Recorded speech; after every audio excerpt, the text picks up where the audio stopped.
السلام عليكم ورحمة الله وبركاته. النهاردة حلقتنا مهمة جدا يا جماعة، وهي ازاي تعرف ان التهوية عندك مظبوطة ولا في مشكلة.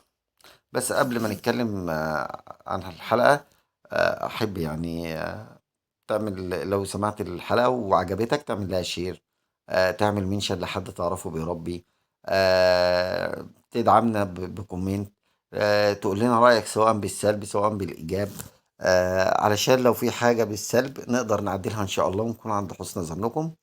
لو بالإيجاب يبقى نستمر ونزود من الحلقات، ونقدر نقدم حلقات أقوى إن شاء الله بإذن الله تعالى. ندخل في موضوع النهارده. طبعا احنا قبل كده اتكلمنا في ازاي تظبط التهوية، ازاي تعمل معادلة التهوية مع التدفئة. الكلام ده كله شرحناه في الحلقتين سابقين او ثلاثة. النهارده هقول لك بقى ازاي اصلا تعرف ان التهوية عندك مظبوطة ولا فيها مشكلة. اول حاجة يا جماعة عاوزك تعرفها ان انت عشان تعرف التهوية مظبوطة ولا لا، بتشتغل بثلاث حواس في جسمك: الشم والنظر. دول اهم حاجتين تقدر تنفذ بيهم.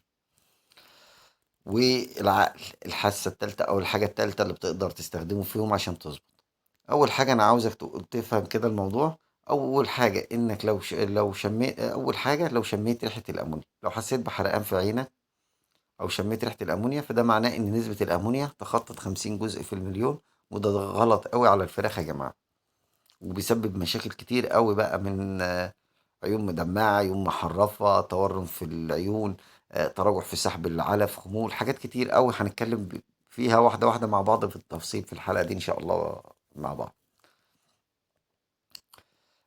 لو شميت غاز الأمونيا وأنت واقف، ولكن بعد ما بتنزل عند الفراخ بتاعتك أو بتوطي عند الفراخ، أو بتنزل لمستوى الفراخ، ما بتشمش ريحة الأمونيا، ده معناه إيه؟ معناه إن العنبر بتاعك متكتم من فترة صغيرة، أو ما لحقش يتكتم فترة طويلة، يعني مثلا نص ساعة، ساعة، ساعتين، 10 دقايق كده. أو الفرشة بتاعتك الرطوبة بتاعتها قليلة. لو شميت غاز الأمونيا وأنت واقف، وكمان لما تنزل لمستوى الفراخ، ده معناه إن التكتيم بقاله فترة، بقاله عدة ساعات أو أكتر أو أقل، يعني فوق الأربع لخمس ساعات، ورطوبة الفرش عالية. لو حسيت بكتمة نفس لما بتنزل لمستوى الفراخ بقى، يعني انت شميت ريحة الامونيا، سواء وانت واقف شميتها، نزلت تحت ما شميتهاش، يبقى عنبرك متكتم بقى له فترة قليلة. لو شميتها وانت واقف، ولما وطيت او نزلت بوشك عند مستوى الفراخ ما شميتها، يبقى العنبر بتاعك متكتم بقى له فترة.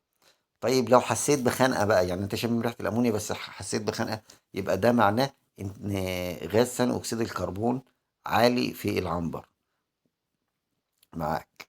تمام. نيجي بقى نقول ندخل على شكل الفراخ بقى، عشان الحاسة بقى بتاعت العين. بتكون الفراخ بقى تحس انها كسلانة، خملانة، في كسل في القطيع كله. بتلاقي عدد صغير من الفراخ بياكل او بيشرب، او مفيش خالص. حتى لما بتحرك الفراخ بتاعتك بتقوم، ومجرد ان انت ما تهدى دقيقة تلاقي فراخك ركنت تاني او نامت تاني، وتشوف برضو نفس الوضع فيها. تمام. بمجرد بقى انك ما بتهوي او تبدأ تفتح تهوية كده وتظبط تهويتك، بتلاقي الفراخ بتاعتك بقى بدأت في النشاط، وبتجري وبترفرف بجناحاتها وهتكسر الدنيا، بتتحرك تجري على الاكل وعلى المية، وتلاقي الفراخ بتطفطف والدنيا بتبقى حلوة قوي.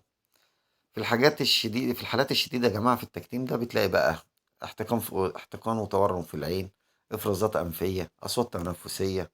طيب، شكل العنبر بقى بتاعك، او العنبر نفسه بقى، بعيدا عن الفراخ وبعيدا عن الريحة. بص بقى، هتلاقي الفرشة بتاعتك مرطبة. ممكن تلاقي على الجدران، او السقف، او على الشبابيك، هتلاقيها مندية، او حاسس بتعريق على الجدران، او على السقف، في الصبة، في الخرسانة فوق في السقف، او على الشبابيك بتاعتك، وبالذات لو شبابيك مشمع. لو شبابيك من اللي هي بتاعت شكاري العلف، هتحس انها مندية، يعني تحط ايدك عليها كده هتحس ان هي كأنها مبلولة مية. كمان كمان لازم هتحس بقى ان ده بكلته بيبقى بسبب التكتيم يا جماعة، بسبب غاز ثاني اكسيد الكربون، وبسبب الكتمة وعدم او ان الاكسجين قليل في المكان. بتحس بالحاجات دي كلها، بيطلع بخار مية بتاع النفس فما بيخرجش بره، ما بيتجددش، فبيعمل اللي هو الحالة ديت زي ما بنقوله كده، زي ما كانوا بيعلمونا في المدرسة زمان، تجيب المراية وتنفخ فيها كده فالبخار ده يعمل شبورة على المراية، وبعد كده يعمل قطرات ماء والليلة دي. فهو ده اللي بيحصل مع فراخك. ولذلك لو متكتمة بتلاقي الشبابيك معرقة بالمية، الحيطان، السقف لو خرسانة بالذات كده يعني.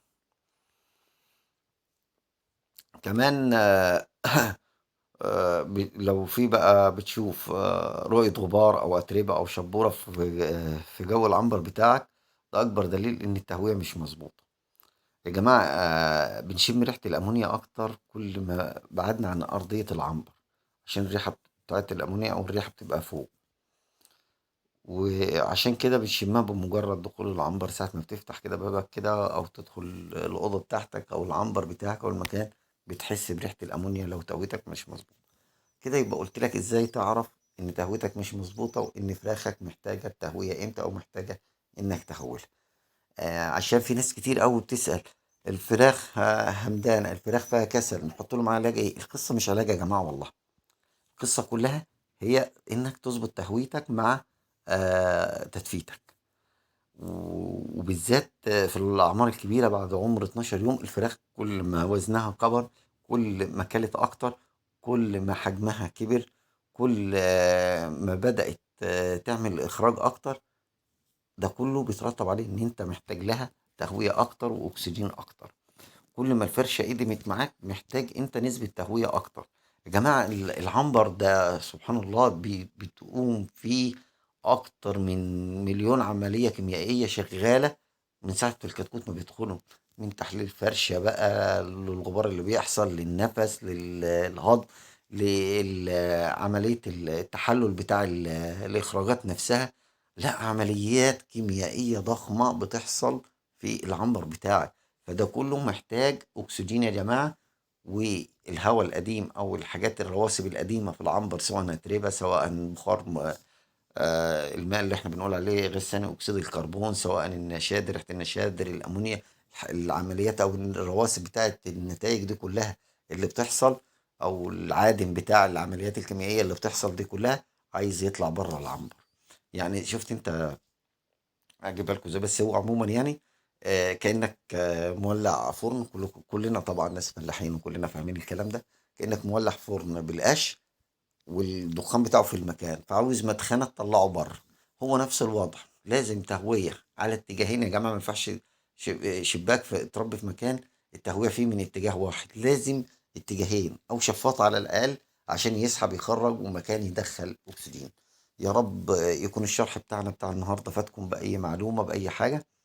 أتمنى دعمكم، وإن شاء الله بإذن الله تعالى انتظرونا في حلقات جديدة، وإن شاء الله نقدم لكم معلومات أكتر ونسأل